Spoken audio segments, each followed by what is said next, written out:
without any further ado, I give you Patti Chang.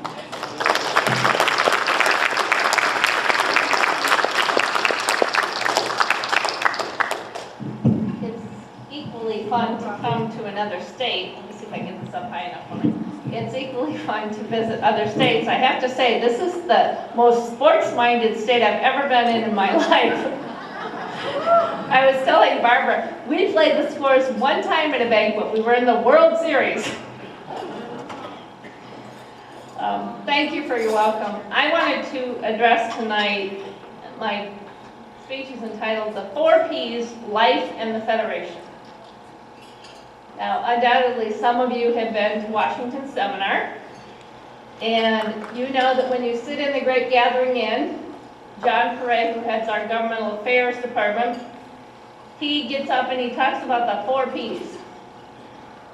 And every time he does that, I'm sitting in the back and I'm with my delegation and I'm thinking, you know, I get that that helps us in terms of our legislative activity, but they're really a recipe for general conduct and for success overall. So some of you are sitting there and you're thinking, okay, let's see, I've never been to Washington Seminar, I don't know what she's talking about. Some of you have been to Washington Seminar and you can't, there we go, and you can't remember what the 4 Ps are. And then the last third of you are thinking, yeah, I know what they are, but I don't know what she's talking about anyway. So I'm gonna talk to you about what politeness, persistence, patience, and persuasiveness have to do with life in general in the Federation. To do that, I want to tell you a little bit about my background. I was born and raised in a very rural environment. I have not lived in Chicago my whole life, by any means. My parents were very young. They were teenage parents. I got my Juris Doctorate degree before my parents got their GEDs. We didn't have a lot of money, needless to say, and for my first 5 years I lived on a dairy farm that my grandparents owned in a little teeny tiny trailer, about as big as an RV. In fact, I'm actually named after the company that used to haul our milk to market. Those of you that are familiar with dairy farms, you know you pump the milk out of the cows, you put them in a tank, and then a tanker comes and it picks up your milk. And if you're on the freeway, you ever want to know what a milk truck is? It's the one that's clean on the outside. So this company is called Pattis Story, and my mom used to carry these milk jugs on her belly when she was carrying me. And they got in the hospital, and I was born a little bit early. And I have a huge, huge family. Okay, they're all debating on what to name me: Mildred, Mildred, all these equally wonderful names. And my mom looked out the back window of the hospital, and there's a tanker truck delivering milk to the hospital. It says on the side, Pattis Story. So she told them to get that out of there. And she named me Patti Sue. So my real name is Patti Sue, and no, you cannot use it. When I was in the hospital, my parents were taken aside and they were told that I was totally blind.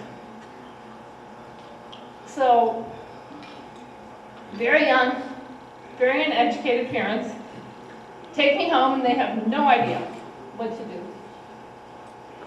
But they have common sense. My parents did not have book learning, but they have common sense. So they're watching me and they're watching me, and I'm reacting to the red ball and I'm reacting to things across the room that have no non-visual appeal. So my 17-year-old mother takes me back to the doctor and says, I think she can see something. They did some tests. Doctors say, no, we think you're suffering from a case of wishful thinking. So mom takes me back home and she starts documenting what she's seeing. I mean, she just keeps a journal. And you can imagine this very young mom working her tail off because they don't have a lot of money, trying to document all this stuff. They finally take me back to the doctors.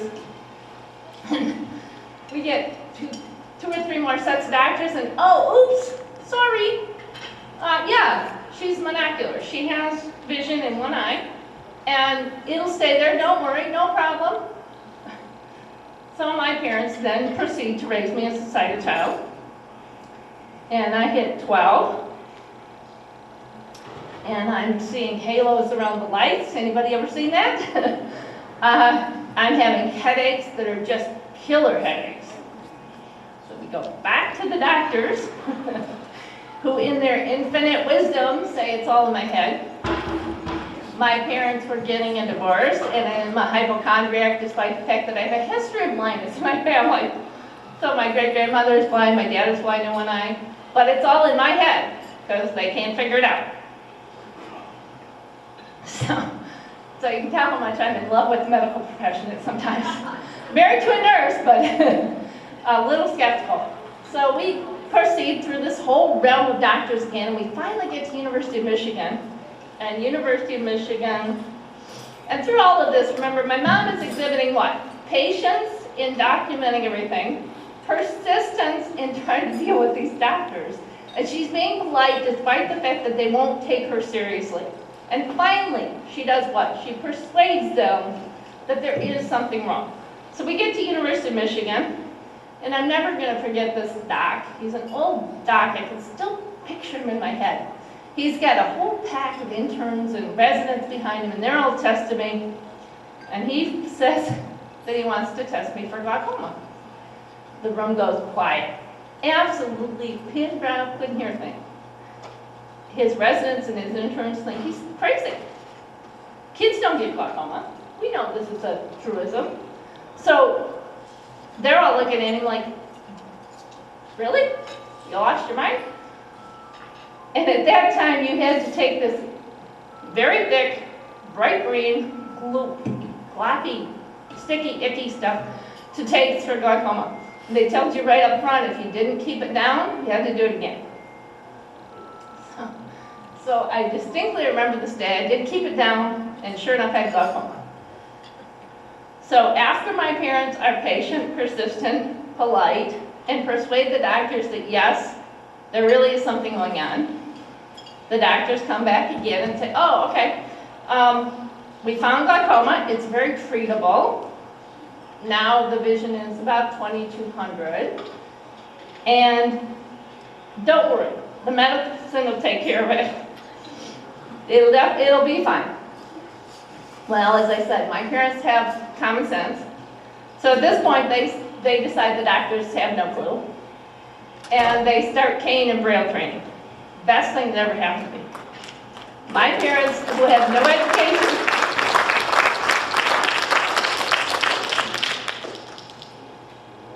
they figured it out.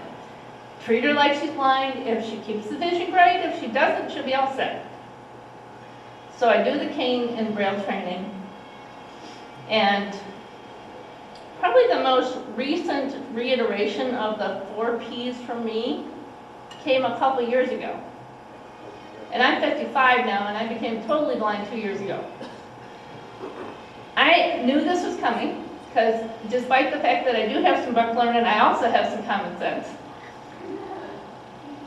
So I had always thought in my mind, okay, you will not always see, you will not always have any residual vision. So I had learned to cook, clean, read, and work, non-visually, and did all of that very well non-visually.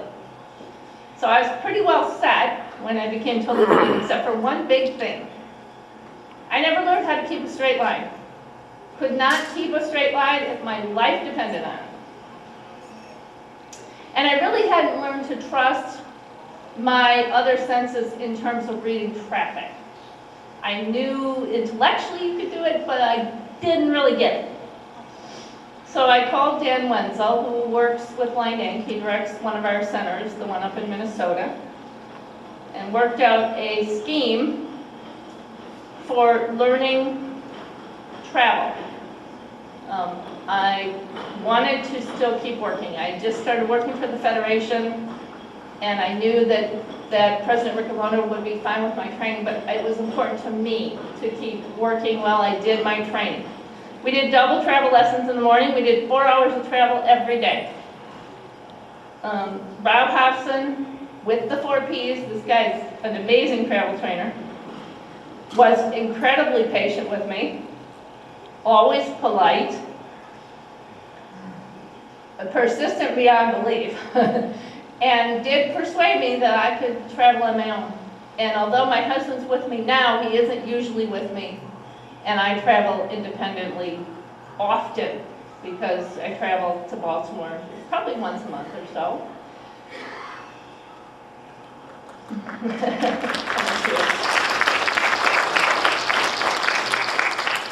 I do notice some other differences. This is a bit of an aside, but as I've become totally blind, I see some differences in the way the public deals with me as opposed to 3 years ago.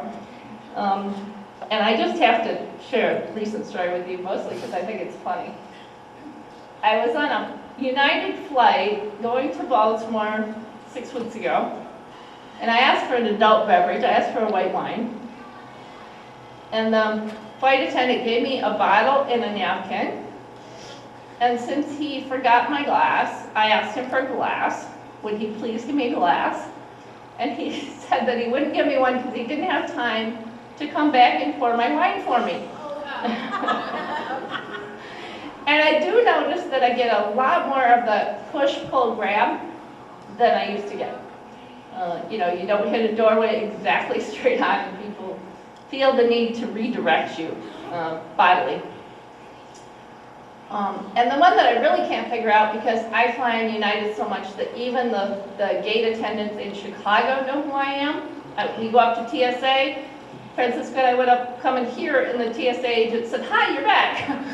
So, but I still get off planes, and I constantly find wheelchairs that I didn't order. My personal favorite. So my mantra around all of this extra stuff has been patient, polite, persistent, persuade. Patient, polite, persistent, persuade. Patient. I feel like I say it to myself 100 times sometimes when I'm traveling a day. And you know, there are lots of other places in life where you see the 4 Ps. My educational background is another place. Junior high was a little tough for me. Not for the reasons you think, not because I was physically losing vision, but because I was dealing with people's nonsense around it. I had a number of teachers who were convinced that I was faking. So Mr. Flynn, my social studies teacher, was not persuaded until decades later that I was really blind. He used to call me in class all the time to read from the book, and I hadn't learned Braille yet, so I couldn't read from the book. And I, like many of you, was excluded from some classes. In particular, I wasn't allowed to take shop. That's ironic given how many blind people are cabinet makers and furniture makers, but we didn't know that at the time. And my gym teacher didn't want me in class, and Mom fought to keep me in, and the teacher was mad enough that then she just decided I was going to sit out the class. I could be in class, but I wasn't going to participate. So I went through a couple years of that, and that kind of reaction is what made junior high a little difficult for me. Persisted in my education anyway, and was admitted to all the colleges I applied to. Ended up attending Michigan State University as an undergrad. Go green! Go green, yeah, thank you. And Michigan State University was actually much better until I got to student teaching. And my advisor called me one day and he said, "You know, I can't find a coordinating teacher for you, so we're just going to pass you out of the class." And I thought, well, how's an employer going to hire me if I didn't teach? How do I even know I can do this if I don't student teach? I patiently persisted in persuading him to keep trying. And he did keep trying. eventually it paid off. And this is an illustration of how much we can impact each other without even knowing it. The supervising teacher that took me didn't see the big fuss. And she didn't see the fuss because she dated a guy in college whose dad was blind. And the dad apparently had raised his family, worked. I don't know him. I still don't know his name, but he impacted me in a huge way at an important part in my life, even though I have no clue who he is. You know, it shows how much we can live our lives and impact others without even knowing it.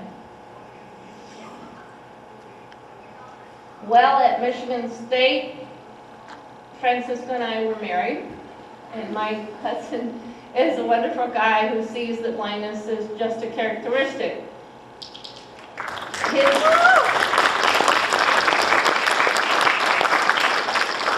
His family did not see the same thing. They have some affluence and they disinherited him.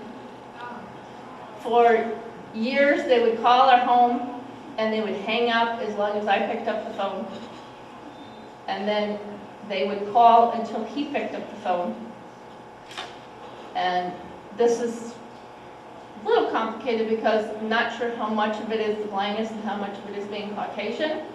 But I guarantee the blindness was part of it because they asked him when he went home if he wanted to dress me the rest of my life.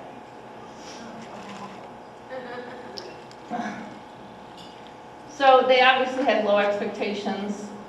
Despite this, we kept in touch with them, and I really pushed Francisco to be polite and persistent, in part because I didn't want to hit a point where our children or Francisco would resent the fact that we weren't in touch. Years later, his mother came to the United States with my sister-in-law. My sister-in-law spoke no English, my mother-in-law spoke a little English. And she had exhibited some signs of being ill. And I put my foot down, which if you know anything about Asian culture, you don't do as a daughter-in-law. And I said, look, there is something wrong. If I'm wrong and it's okay, I will apologize. But if I'm right and it's not okay, I'll never forgive myself. We took her to the doctor and she had cancer.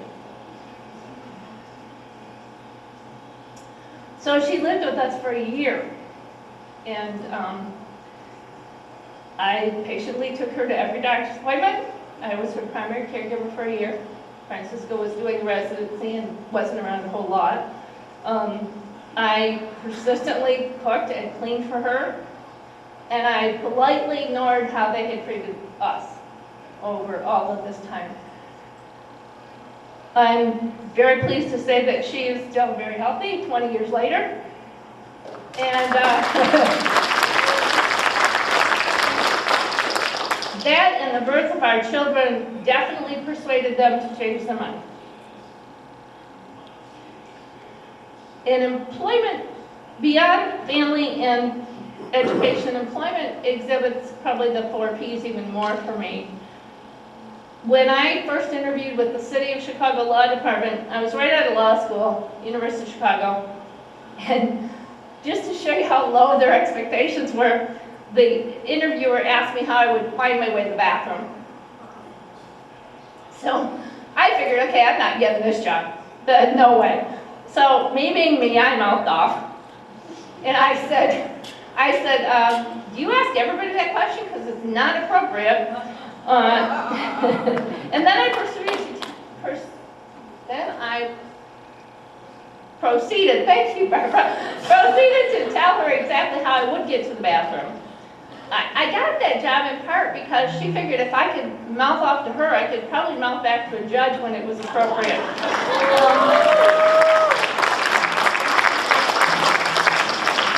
So I started at the city, and honestly, I think the other factor in my getting the job was the fact that law firms, including municipal firms, are rated on the rankings from the schools from which they draw their employees. So if you draw an employee from a top 10 school, which University of Chicago is, you get a higher ranking, even if that employee lasts like 2 months. So I'm also convinced that they wanted to up their rankings and really didn't care how long I stayed, didn't expect me to stay, certainly didn't expect me to become a key part of mayoral task forces on cases like the E2 nightclub and the Wrightwood Porch collapse. Didn't expect me to draft large portions of the Chicago Municipal Code, which still exist in terms of building and fire safety. And definitely didn't expect me to become a supervising attorney that by the time I left had supervised at least half of the attorneys in a 250-person department.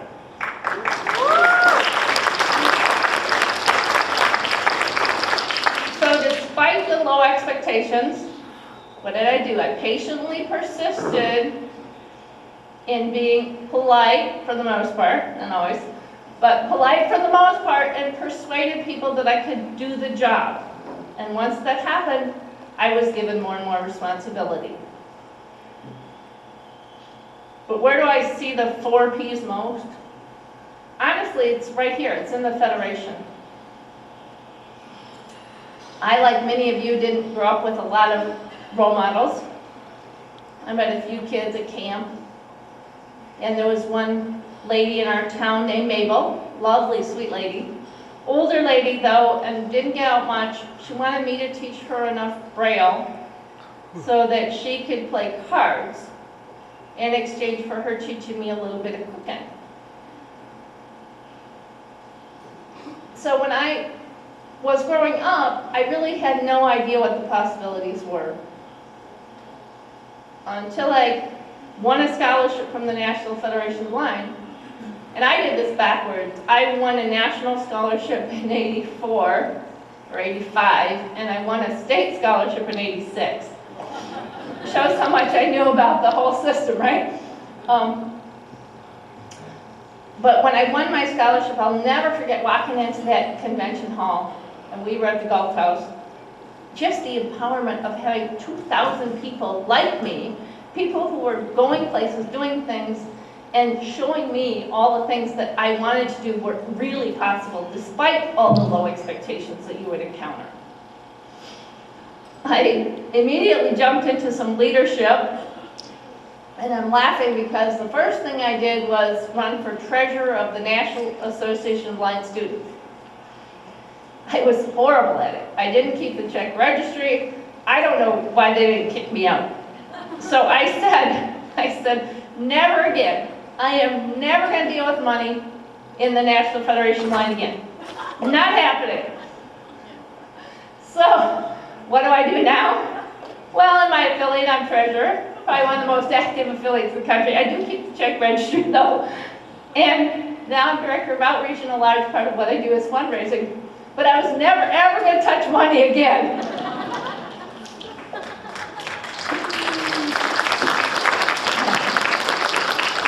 So when you think about the 4 Ps, some of it's obvious. You know, our persistence is obvious.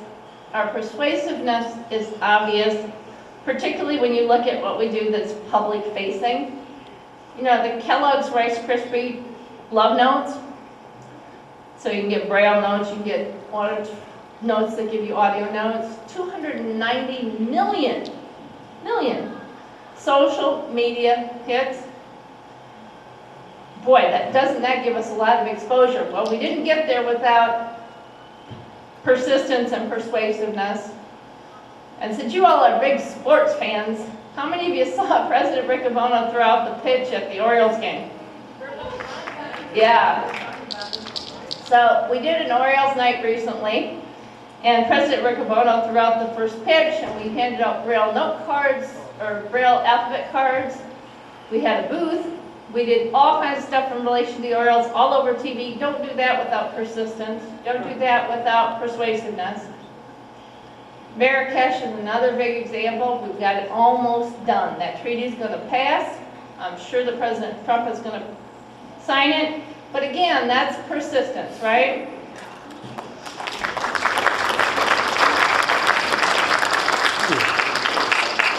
The part that's a little less obvious obvious is the inward-looking, polite patience.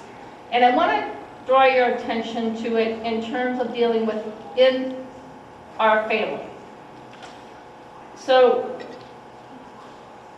when I became state president in Illinois, one of the things that I personally found most difficult was to be patient with people that I thought should know better. Rosa Othman's a great example of this. She's now going to run for president in Maryland, but she started out in Illinois, and Rosa's a little bit stubborn. Okay? She's one of my proteges, but she's a little bit stubborn, just like I am. Rosa did not carry a cane, and she was not going to carry a cane, she didn't need a cane. So I would carry my cane, and I'd go to the corner, and I'd wait for her. And I'd walk with my cane, and I'd go to the corner, and I'd wait for her. I can't even begin to tell you how many times we did this. She also worked for me for a year. She worked at the city of Chicago as an extern, and I supervised all the externs at that time. So we did this over and over and over again. It showed me how much difference polite patience can make. Because once she decided that she needed that cane, she's carried it ever since. Now, if I'd have pushed Rosa, would she have reacted? Yeah, you betcha, she'd have walked. She'd have walked, she'd have nothing to do with us ever again. So we need to keep in mind always that we're not going to succeed ever by being dogmatic. We're not going to succeed by pushing too much. We need to be patient in teaching. We really need to be persistent with respect. And if we are patient in teaching, persistent with respect, and polite always, we will get so much further as an organization inside our family. Not outward looking, but inside our family.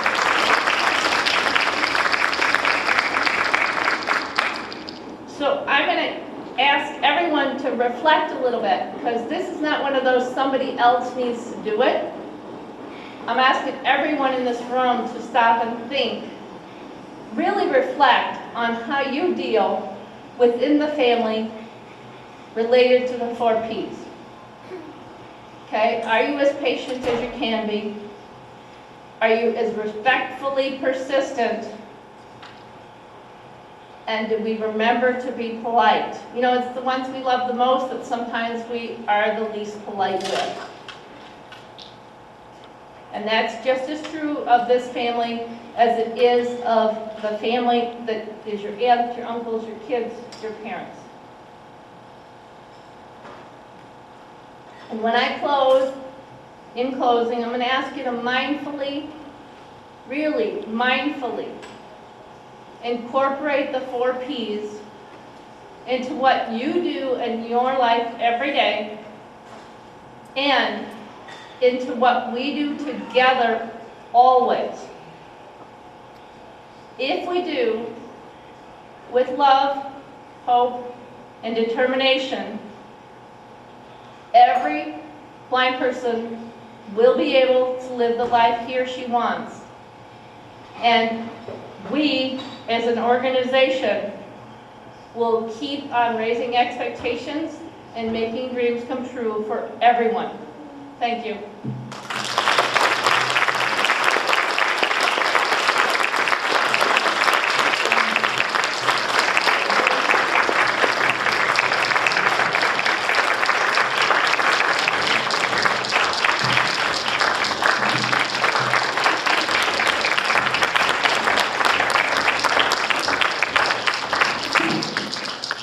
Thank you very much, Patti. That was inspiring and thought-provoking, and I think that all of us can take that to heart and will, and it will help us moving forward. It's always such a pleasure to have our national representatives come and, you know, be our cousin or aunt or whatever. And, you know, remind us of things that we really need to know. Do we have a door prize? Door prize. We have a door prize.